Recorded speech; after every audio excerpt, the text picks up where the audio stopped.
Hey guys, my name is Kelly. The topic that I chose for my intercultural competency speech is life for women in Saudi Arabia. So the news article that I found was posted by Human Rights Watch. The article talks about how a woman named Rahaf Mohammed who escaped the guardianship system in Saudi Arabia. And so she shed some light on it and told her story and what it's really like for women who live in Saudi Arabia.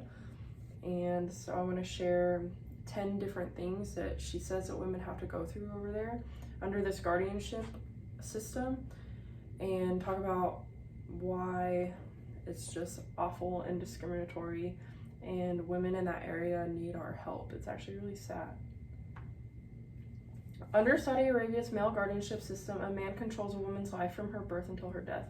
This can be her father, husband, brother, or even a son. I feel like it's really hard for us as Americans, women or men, to imagine what that's like. Obviously, not everything's perfectly equal or free here.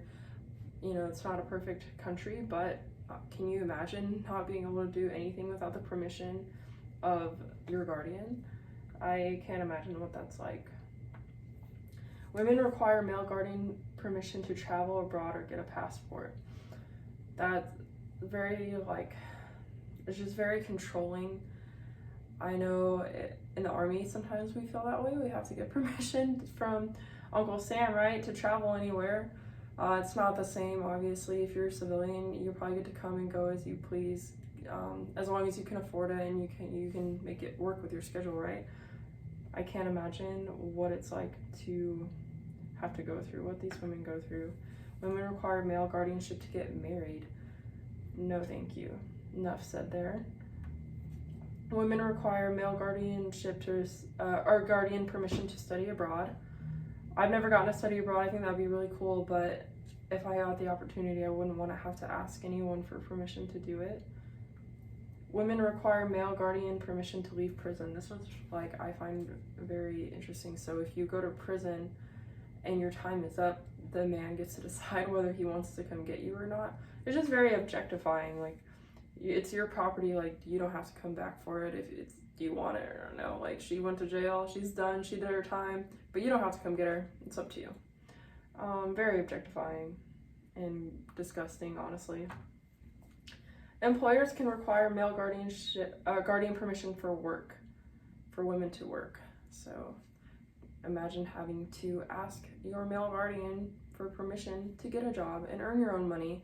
And with that comes, a little bit of independence as well, having your own money. So it's just another way for them to control and keep women underneath them. Medical facilities can require male guardian permission for a woman to receive certain health care. That's very alarming to me. I think women should be able to make their own choices about healthcare. Women face inequalities in divorce, responsibility, and children inheritance. That's really, in this picture, it looks like this woman has a black eye. She may have been in an abusive relationship. The article actually talks a lot about domestic violence in this area.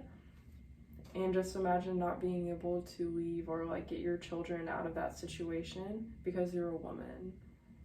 Women who attempt to leave abusive guardians can be arrested, returned to their families, and face charges for disobedience. What? You're leaving a bad situation. It's probably unhealthy for you and your kids if you have them. And it doesn't matter over there because you're not a person to them, you're property. It's extremely hard for women to get legally change their guardian, even when the guardian is abusive. That just kind of goes back to that whole thing that you're just treated like property over there. And lastly, Saudi women who fight for their rights publicly may face jail or prosecution. They basically make an example out of that person and say, no, you're not going to fight this system. This is what it is. And now you're going to jail. So that's just a little bit of an enlightenment to me about what it's like for women outside of America. I know, in our feminist movement, we have certain inequalities that we fight, but these women are fighting a much bigger battle, and I think they could benefit for some attention to be drawn in that direction. So it's a very sad thing to think about, and hopefully some big changes can happen over there soon. Here are my references, and that is my cultural competency for you guys. I can't wait to see what you guys have. Thank you for your time.